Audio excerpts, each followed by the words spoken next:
దేవుని వల్లరా దేవుడు మనకు అనుగ్రహించిన ఈ యొక్క శ్రేష్టమైన సమయంలో మన ఆత్మీయ జీవితానికి, మన భక్తి జీవితానికి అవసరమైన ఒక ప్రాముఖ్యమైన విషయాన్ని దేవుని యొక్క లేఖన భాగం నుంచి మనం నేర్చుకుందాం.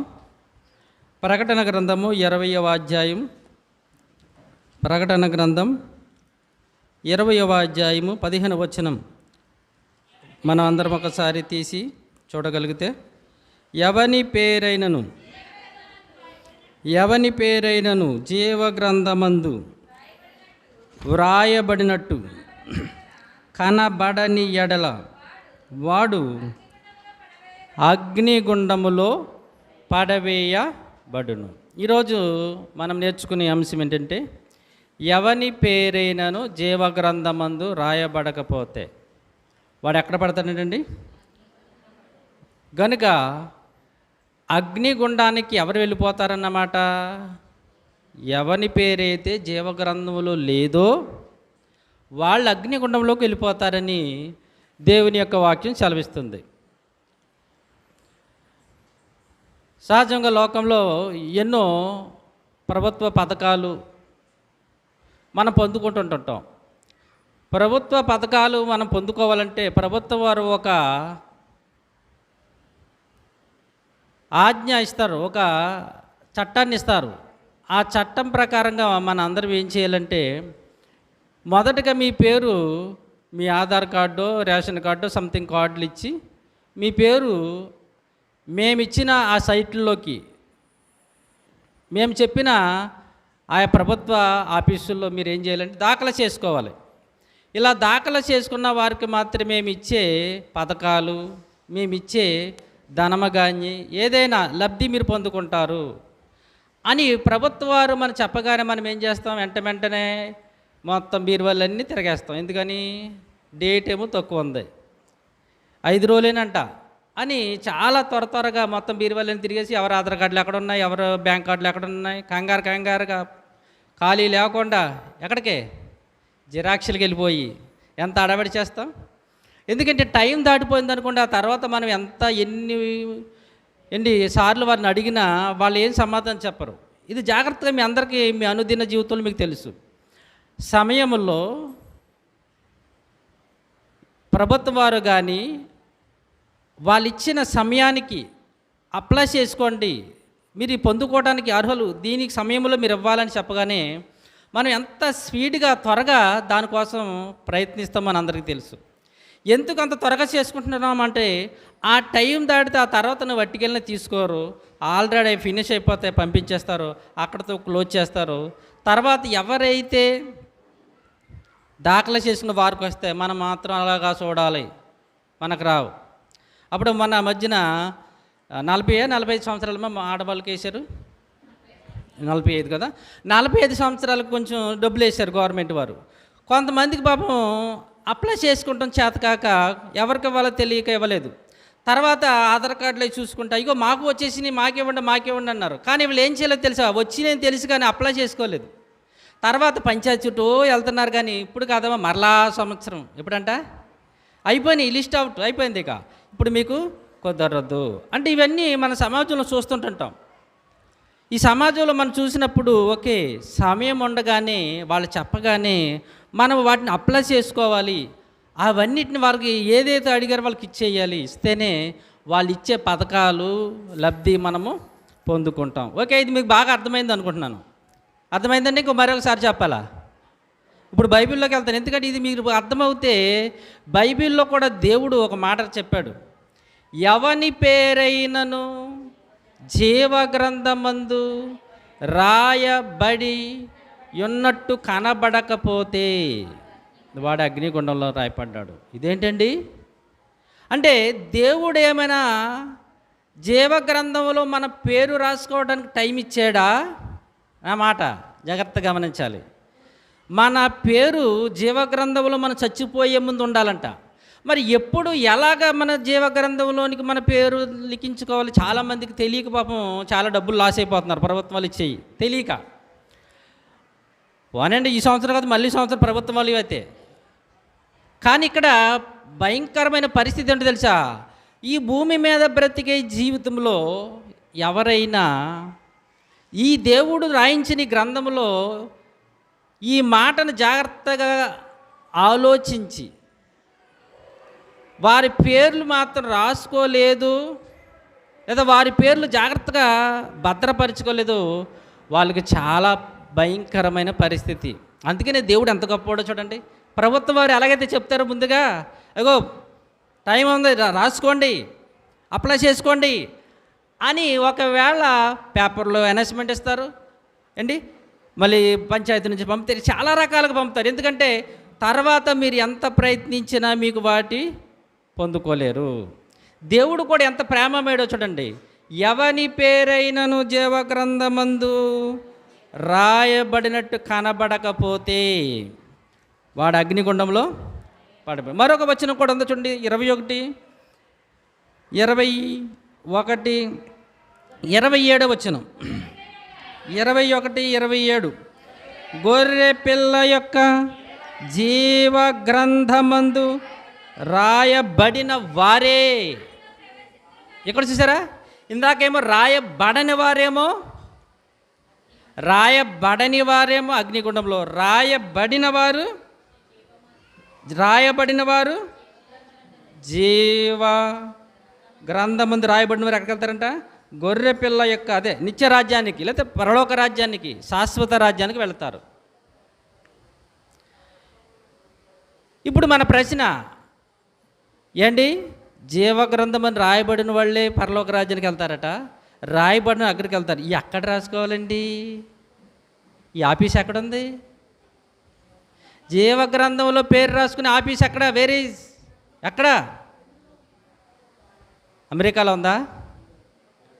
ఇజ్రాయెల్ దేశంలో ఉందా? ఏంటి, ఏ దేశంలో ఉంది?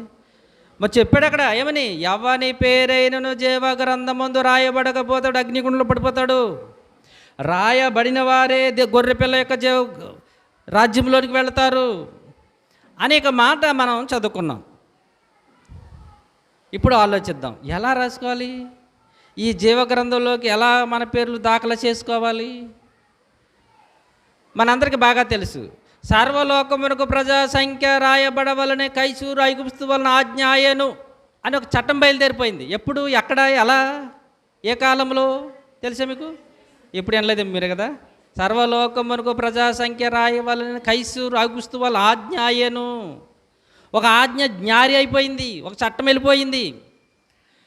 మీరు మీ గోత్రముల్లో, మీ దేశంలోకి, మీ ప్రాంతంలోనికి, మీ పట్టణాల్లోకి వెళ్ళిపోయి, మీ గ్రామాల్లోకి వెళ్ళిపోయి మీ పేరు నమోదు చేసుకోండి అనగానే ఎక్కడో గలిలయ ప్రాంతంలో ఉన్న యోసేపు గారు మరియమ్మ గారిని తీసుకుని ఎక్కడికి వచ్చారు? యోదాయోలోని బెత్లెహేమును దావీదు ఊరికి. ఆజ్ఞదారి అయింది, వెంటనే బయలుదేరిపోయారు. ఇప్పుడు ఖాళీ లేదండి అంటే కుదరదు అక్కడ. ఎప్పుడైతే ఆజ్ఞ బయలుదేరిందో ఆ సమయానికి వాళ్ళు ఏం చేయాలో పేర్లు దాంట్లో జనాభా లెక్కల్లో నీ పేరు, నీ గోత్రం, నీ వంశం ఉండాలంటే కంపల్సరిగా వాటిని ఏం చేయాలి?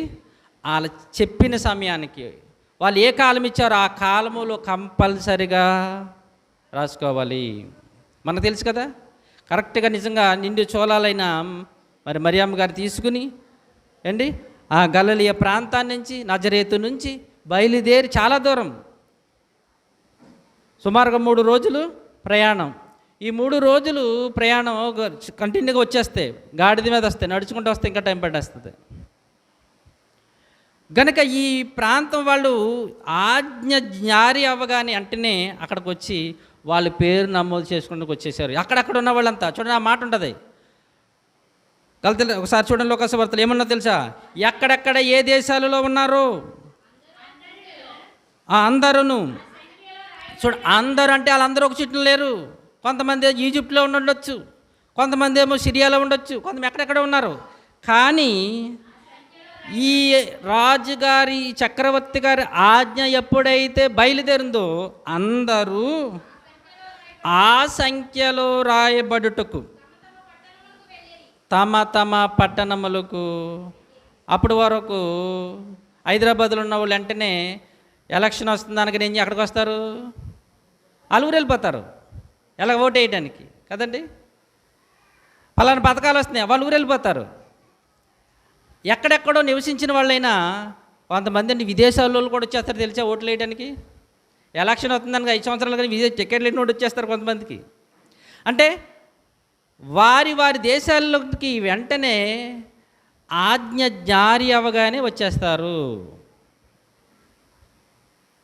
ఇది మా అందరికీ తెలుసు. ఇక్కడ యేసోపు గారు కూడా మరియమ్మ గారిని తీసుకుని ఎక్కడికి వెళ్ళిపోయాడు?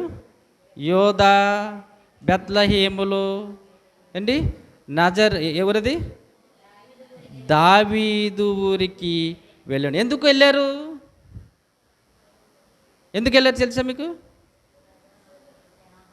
పిల్లోడు పుడతాడు అక్కడ పుడతాడైనా కాదు, అక్కడ ఆల్రెడీ ఒక ఆజ్ఞ జారీ అయిపోయింది. ఏంటది? ప్రజా సంఖ్యలో రాయబడటానికి. గనుక ఆజ్ఞ జారీగానే వెళ్ళిపోవాలి. వెళ్ళిపోయి అక్కడ ఉన్నారు. చూసారా? ఇప్పుడు దేవుడు చెప్తున్నాడు, ఎవని పేరైనను జీవగ్రంథమందు రాయబడినట్టు కనబడకపోతే వాడు అగ్నిగుండంలోకి వెళ్ళిపోతాడు. రాయబడిన వారి గొర్రెపిల్ల గ్రంథం రాజ్యంలోకి వెళ్తారన్నప్పుడు ఇప్పుడు ప్రశ్న, ఎలా రాసుకోవాలి దాంట్లో? మరలా ఎలా రాసుకోవాలి? దాంట్లో ఎలా దాఖలా చేసుకోవాలి? ఎక్కడుంది ఆ బుక్కు? ఏ దేశంలో ఉంది? ఎలా ఆ యొక్క పుస్తకంలోకి మన పేరు ఎక్కుతుంది? ఎందుకంటే మీరు చాలా సీరియస్గా తీసుకోవాలి, సిల్లిగా తీసుకోకుండా.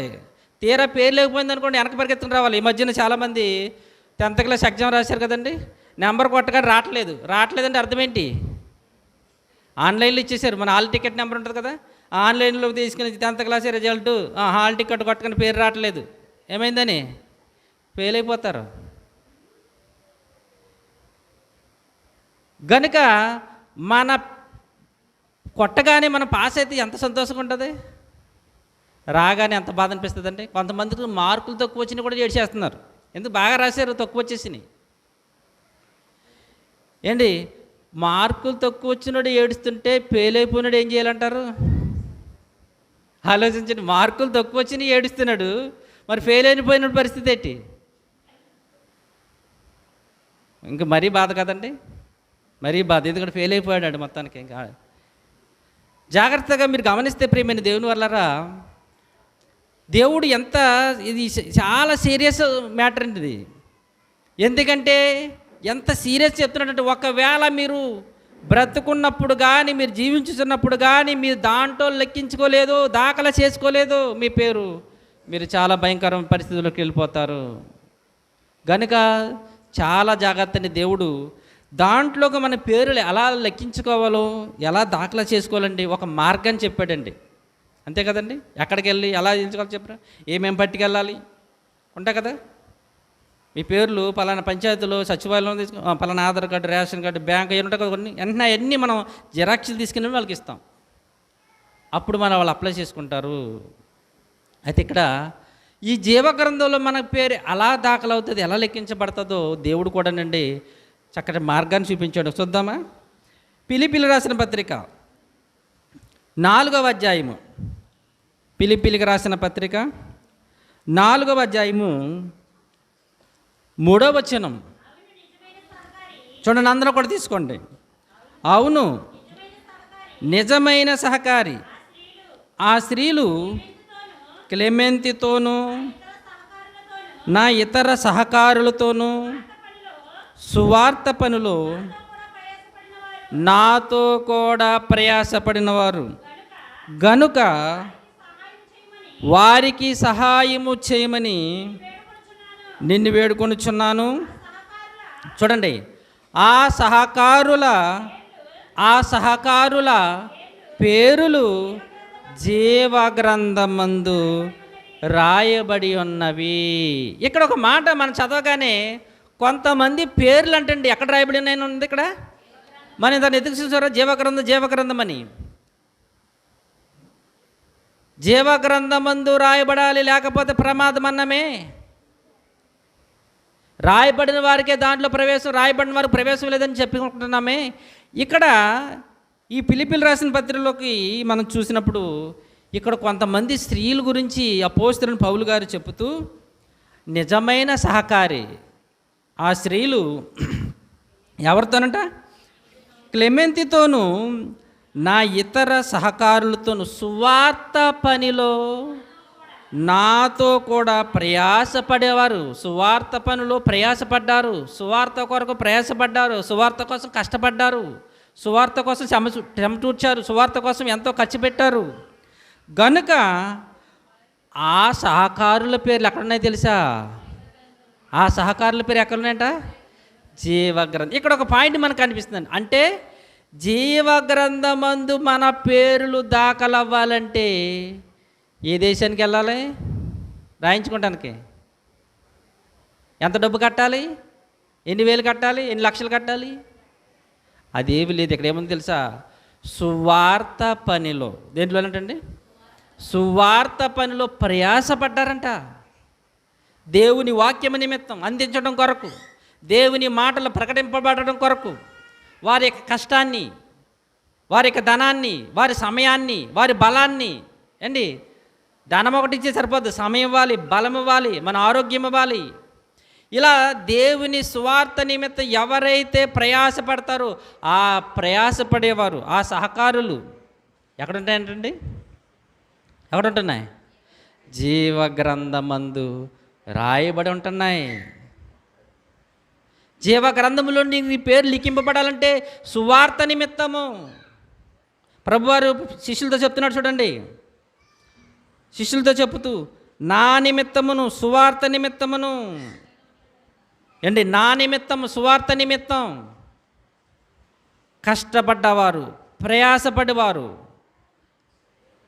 మీ జీవనాన్ని విడిచిపెట్టి లేదా మీ వృత్తిని విడిచిపెట్టి నాన్ను వెంబడించారే, నా కోసం వచ్చేసారే, మీరు వచ్చేసిన మీకు నేను ఊరికి ఏమీ విడిచిపెట్టను. చాలామంది మీరు చూస్తున్న సమాజంలో లక్షల లక్షల ఉద్యోగాలు విడిచిపెట్టి వచ్చేస్తారండి. లోకంలో లక్షల లక్షల ఉద్యోగాలు, జీతాలు, వాళ్ళకి అంటే ఐశ్వర్యాలు ఎంతో ఉంటాయి. అవన్నిటిని అంత గొప్ప వాటిని కూడా దేవుని సువార్త నిమిత్తం విడిచిపెట్టి వచ్చేస్తూ ఉంటుంటారు. కొంతమంది అనుకుంటే ఇది ఎర్రోడు ఏంటి అని లక్షల జీతం విడిచిపెట్టి వచ్చేసాడు, దీంట్లో ఏమొస్తుంది, వస్తాయి 1000-2000 వస్తాయి, సంఘంలో ఏమొస్తాయి, చిల్లర వస్తుంది అని చాలా హీనంగా చూస్తారు. కానీ ఇక్కడ ప్రియమైన దేవుని వల్ల దేవుడు ఏం చెప్తున్నాడు తెలుసా?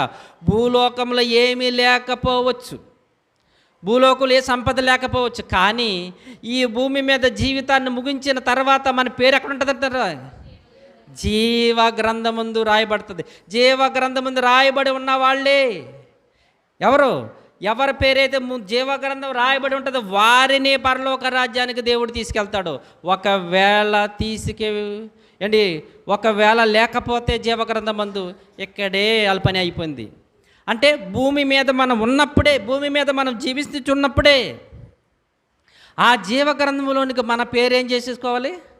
లిఖించుకోవాలి. ఎలా లిఖించుకోవాలయ్యా, ఎలా లిఖింపబడుతుంది అని అంటే ఇక్కడ ఒక మాట చెప్తున్నాడు, సువార్త పనిలో వారు నాతో కూడా ప్రయాసపడ్డారు. ఎవరైతే సువార్త కోసం, దేవుని వాక్యం కోసం, దేవుని మాటల కొరకు ప్రయాసపడతారో వారి పేర్లు ఎక్కడికి వెళ్ళిపోతున్నాయి? జీవగ్రంథంలోకి వెళ్ళిపోతున్నాయి. అందుకని లక్షల లక్షల జీతాలు విడిచిపెట్టి వచ్చేస్తున్నారు, ఆస్తిపాస్తులు విడిచిపెట్టి వచ్చేస్తున్నారు. ఎందుకు అనుకుంటున్నారు? ఎర్రలు అనుకుంటున్నారు వాళ్ళు. చాలామంది వెర్రిగా చూస్తారు. బైబిల్లో ఒక మాట ఉంటుంది, అవునండి వెర్రోళ్ళే. లోకానికి దేవుని నమ్ముకున్నవాడు, దేవుని కోసం బ్రతికేవాడు ఎలా ఉంటాడు తెలుసా? సిలువను గూర్చిన వార్త నశించే వారికి వెర్రితనం. ఈ వెర్రోడు 1,00,000 రూపాయల జీతం విడిచిపెట్టి వచ్చాడా? నాకు తెలుసు ఒక ఆయన పాస్టర్ గారు ఎలక్ట్రికల్ డిపార్ట్మెంట్లోనండి పెద్ద అధికారిని. ఆయన ఎలక్ట్రికల్ డిపార్ట్మెంట్లో ఎలక్ట్రికల్ ఆఫీస్ ఉంటుంది కదా, మెయిన్ ఆఫీసులో పెద్ద జీతం నాకు తెలిసి ఒక 20 సంవత్సరాల పైన ఆయన. అప్పటికే 50,000 జీతం ఆయనకి. ఆ 50,000 జీతం విడిచిపెట్టేసి చిన్న సంఘం పెట్టుకున్నాడండి. అందరూ వాళ్ళ చుట్టాలు, బంధువులు, ఒరే పిచ్చోడా 50,000 జీతం వదిలేసి ఏంటి పిల్లలు, 2 ఆడపిల్లలు, ఎక్కడికి దేవుడు అంటున్నావు అని చాలా హేళన చేశారండి. సిలువను గూర్చిన వార్త రక్షింపబడిచిన మనకు ఎందుకో తెలుసు, మన పేరు. ఓరి పిచ్చోడు, ఎక్కడ ఎంత ఆస్తి పాస్తులు సంపాదించినా, ఎంత భోగ భాగ్యములు ఉన్నా, ఒక రోజుని ఈ మట్టి కట్టి శరీరాన్ని మట్టిలో పెట్టి అతను పాతేస్తారు, మరలా లేచిపోతాడు మేకులు గట్టిగా కొట్టి.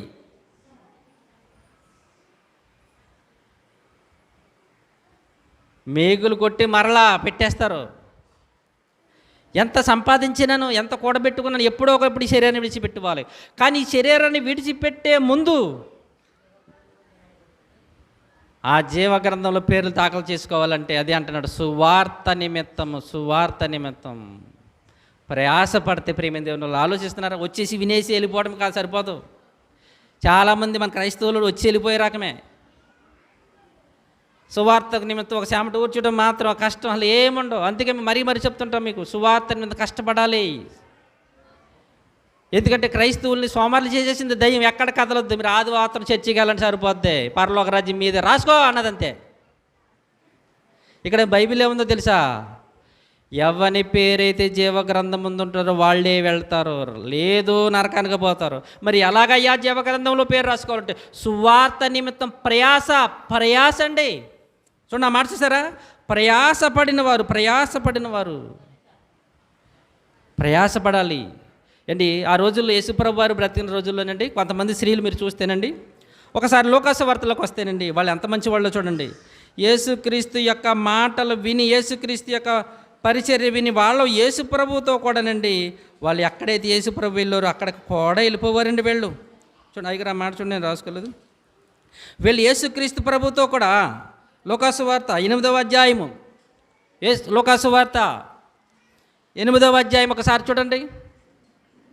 లోకాసు వార్త 8వ అధ్యాయము 2వ వచనం నుంచి. అందరూ తీసుకోవాలి బైబిల్, అందరూ తీసుకోండి, అందరూ చూడాలి కూడా. బైబిల్ ఎందుకు తెచ్చుకోవాలి తెలుసా? ఎవరైతే చదువుతున్నారో దాన్ని మనం కూడా చెప్పాను చాలాసార్లు, నోట్లో మనం కూడా చదువుకోవాలి. అప్పుడు వాక్యం చదవటం ధైర్యంగా చదువుతున్నారు కొంతమంది, గంభీరంగా అలా వస్తుంది. నోట్లో మీరు చదువుకోవాలి, పక్క వాళ్ళు చదువుతున్నప్పుడు చూడాలి. 2వ వచనం, 12 మంది శిష్యులను, అపవిత్రాత్మలను, వ్యాధులను పోగొట్టబడిన కొందరు స్త్రీలను, అనగా 7 దయ్యములు వదిలిపోయిన మగ్దలేనే అనబడిన మరియయు, హేరోదు యొక్క గృహ నిర్వాహకుడగు కూజ భార్యయగు యోహన్నయు, సుసన్నయు ఆయనతో కూడా ఉండి. జాగ్రత్తగా గమనించాలి, ఎవరు ఇక్కడ? ఆయన అంటే ఎవరు ఇక్కడ? యేసుక్రీస్తు ప్రభు మాటలకండి శిష్యులే కాదు, కొంతమంది స్త్రీలు పిలవలేదు, అయినా ఆయన మాటలకు వీళ్ళు చాలా ఆకర్షితులైపోయి ఏం చేశారు చూడండి. 3వ వచనం, వీరును ఇతరులు అనేకులను తమకు కలిగిన ఆస్తితో వారికి ఉపచారము చేయుచు వచ్చిరి. దేవునికి స్తోత్రం. మంచోళ్ళ ఎర్రోళ్ళలో, తెలివైన వాళ్ళు, తెలుగు తక్కువ వాళ్ళలో ఏంటంటే వీళ్ళు కుటుంబాలు విడిచిపెట్టేసి ఏంటి నా ప్రభు యేసు ప్రభు కూడా తిరుగుతున్నారు, మతి లేదు అనుకుంటున్నారు. ఎవరో ఎర్రోళ్ళు. ఆ క్రీస్తుని గురించి, దేవుని గురించి తెలుగులు ఏమనుకున్నారు? ఈయన పని పాటలు లేదండి, వీళ్ళు ఎలా తిరుగుతున్నారు? ఉద్యోగాలు మానేసి ఏంటి ఇలా తిరుగుతున్నారు? పని పాటలు చేసుకుంటూ మానేసి తిరుగుతున్నారు. కూలి పనికి వెళ్తే మధ్యాహ్నానికి 500, వీళ్ళకి ఏంటంటే ఇది పాస్టర్లకి రోజుకు 100 వస్తుంది అంటారా? కష్టమే. సువార్త చేసుకుని రోజుకో 100 వస్తుందా? అయిపోయి చాలా కష్టం. అది పనికి వెళ్తే మధ్యాహ్నానికి 500 ఎందుకయ్యా ఈ పరిచర్య? సువార్త అంటే ఎందుకో తెలుసా? ఈ భూలోకంలో దేనికోసం కాదు ప్రేమ, దేని వల్ల పరలోకంలో చోటు కోసం. పరలోకంలో చోటు కావాలంటే ముందు ఏం కావాలి? పేరు దాఖలా చేసుకోవాలి. ఆ పేరు దాఖలా చేసుకునే పద్ధతి చెప్తున్నాడు దేవుడు ఇక్కడ. సువార్త నిమిత్తం ప్రయాసపడ్డారు క్లెమెంతుతో కొంతమంది స్త్రీలు అని చెప్తున్నాడు పౌలు గారు. ఇక్కడ యేసుక్రీస్తు ప్రభుతో కూడా అంటండి, మగ్దలేనే, మరియయు, యోహన్నయు, సుసన్నయు, ఇలాగా ఇతరులు అనేకులు, వాళ్ళే కాదు ఇంకా పేర్లు రాయబడి, ఇతరులు అనేకులు తమకు కలిగిన ఆస్తితో. ఎందుకంటే వాళ్ళు ప్రకటించలేరు, వాళ్ళు తిరగలేరు, కనుక ఏం చేసేవారు? సువార్త ప్రకటిస్తున్న యేసుక్రీస్తును ఆయన శిష్యులకి వీళ్ళు ఏం చేసేవారండి? అయ్యా ఇదిగోండి ఈ 10 కేజీలు బియ్యం తీసుకెళ్ళండి, అయ్యా ఈ 1000 రూపాయలు తీసుకుని 100 రూపాయలు తీసుకెళ్ళండి, ఇదిగో సువార్త చేయండి, అయ్యా సువార్త చేయండి, దేవుని మాటలు ప్రకటింపచేయండి, దేవుని మాటలు చెప్పండి అని వాళ్ళ ఆస్తితో ఉపచారము చేయుచు వచ్చారు కనుక అక్కడ ఏముంది? ఆ సహకారుల పేర్లు ఇంత చదివారు, చేయుచు వచ్చిరి గనుక ఆ సహకారుల పేర్లు అంటే మగ్దలేని గారు మరియమ్మ గారి పేరు ఎక్కడ ఉందన్నమాట. బా సుహన్న గారు ఏంటి, యోహన్నా గారు, వీళ్ళ పేర్లు ఎక్కడ ఉన్నాయండి. బా ఎందుకని సువార్త పనిలో సహకారులండి వాళ్ళు, స్త్రీలు. నిజంగా స్త్రీలు ఎంత గొప్పగా ఉంటారండి, నిజమే. అవును నిజమేనండి, ప్రతి సంఘం వాళ్ళు కూడా స్త్రీలు ఎక్కువ ఉంటారు. చూడండి ఒక్కసారి లెక్క పెడితే స్త్రీలు ఎంతమంది ఉన్నారు, పురుషులు ఎంతమంది ఉన్నారు చూడండి. అంటే పరలోక రాజ్యం వెళ్ళేది స్త్రీలేనమాట నా ప్రకారం, నా లెక్క ప్రకారం.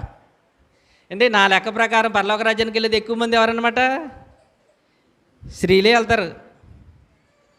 ఎంత దంజులు మీరు నిజంగా. పురుషులు ఎక్కడ ఉన్నారో తిరుగుతున్నారు రోడ్డు అంతా, వాళ్ళకి అక్కర్లేదు.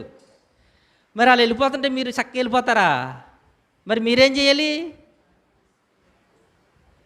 అండి. ఇల్లు కాలిపోతుంది అనుకోండి, ఇంట్లో భార్య భర్తలు ఉన్నారు, నువ్వు పరిగెత్తుకుపోతావా, మీరు అక్కడే ఉండండి నేను వెళ్ళిపోతాను పరిగెత్తుకుపోతావా అండి. ఇంట్లో ఉన్నారు భార్య భర్తలు, ఇల్లు కాలిపోతుంది, నువ్వు పరిగెత్తుకుపోతున్నావు, నీ భార్య భర్తను తీసుకెళ్ళాలా వద్దా, నువ్వు కాలితే కాలం పో అంటావా. ఇప్పుడు నువ్వు చక్కగా దేవుని సన్నిధికి వచ్చావు, పరిచయం చక్కగా దేవుని మాటలు వింటున్నావు, పరలోక రాజ్యంలోకి వెళ్ళాలంటే పేరు ఎలాగ దాఖలా చేసుకోవాలి, లిఖించుకోవాలి తెలుసుకున్నావు. మరి నీ భర్త తెలియదు, మరి ఆయన ఏమైపోతాడు. ఎవరి పేరైనను జీవగ్రంథమందు రాయబడని ఎటు కనబడని ఎడలా, కనబడని ఎడలా గొర్రెపిల్ల రాజ్యం, కనబడితే దేవుని రాజ్యం, కనబడని ఎడలా. ఇప్పుడు నీకు కనబడింది నీ పేరు, నువ్వు ఎక్కడికి వెళ్తావు. మరి నీకు కనబడలేదు భర్త కొడుకో ఎవరు, ఆయన ఎక్కడికి వెళ్తాడు, ఎక్కడికే. ఈ సీక్రెట్ నీకు తెలిసిపోయింది, ఇప్పుడు నువ్వేం చేయాలి.